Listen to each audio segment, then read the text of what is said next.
Halo semuanya, di sini saya akan menjelaskan materi tentang perdagangan luar negeri dengan mata kuliah Perekonomian Indonesia dengan saya sendiri, Averliani Kristina Purba, dengan BP 22.13722.009. Nah, kita masuk ke poin yang pertama, yaitu tentang pengertian perdagangan luar negeri.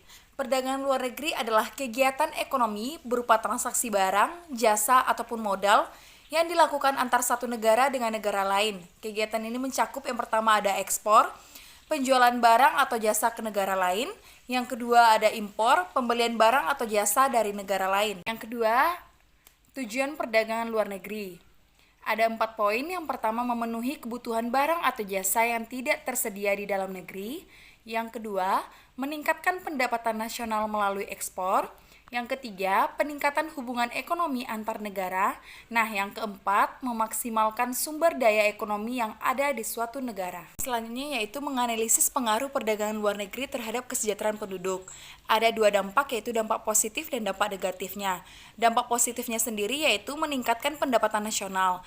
Ekspor memberikan devisa yang meningkatkan cadangan keuangan negara. Yang kedua, membuka lapangan pekerjaan. Industri yang berorientasi ekspor menciptakan banyaknya lapangan pekerjaan baru. Yang ketiga, akses terhadap barang dan jasa. Impor memungkinkan masyarakat mendapatkan barang yang tidak tersedia di dalam negeri. Nah, yang keempat yaitu meningkatkan kesejahteraan. Dengan meningkatkan pertumbuhan ekonomi, taraf hidup masyarakat menjadi lebih baik. Nah, kita masuk ke dampak negatifnya. Yang pertama, ketergantungan terhadap negara lain untuk barang atau jasa tertentu. Yang kedua, ketimpangan ekonomi apabila perdagangan luar negeri tidak diatur dengan baik. Nah, yang ketiga, potensi eksploitasi sumber daya alam untuk memenuhi kebutuhan ekspor. Nah, kita masuk ke poin selanjutnya, yaitu menganalisis kebijakan yang diterapkan pada perdagangan luar negeri pada era globalisasi. Ada 3 poin. Yang pertama, subsidi ekspor, yaitu mendukung daya saing produk lokal. Yang kedua, perjanjian perdagangan bebas. Ini mempermudah arus barang atau jasa. Nah, yang ketiga yaitu meningkatkan infrastruktur, mendukung logistik dan ekspor. Nah, kita masuk ke selanjutnya yaitu hutang luar negeri dan hubungan dengan perdagangan LN dan NPI. Yang pertama, hutang digunakan untuk mendukung ekspor dan membangun infrastruktur. Yang kedua, dalam NPI, hutang tercatat pada neraca modal dan finansial.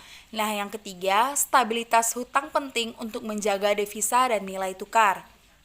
Nah, kita masuk ke selanjutnya yaitu analisis NPI. NPI itu adalah neraca pembayaran internasional. Komponen utamanya, yang pertama transaksi berjalan, ekspor impor barang atau jasa. Yang kedua, neraca modal dan finansial, investasi dan utang luar negeri. Nah, adapun tujuan kebijakan NPI, yang pertama menyimbangi transaksi ekonomi internasional, yang kedua meningkatkan devisa dan daya saing ekspor. Sekian materi tentang perdagangan luar negeri dengan mata kuliah Perekonomian Indonesia. Sekian, terima kasih.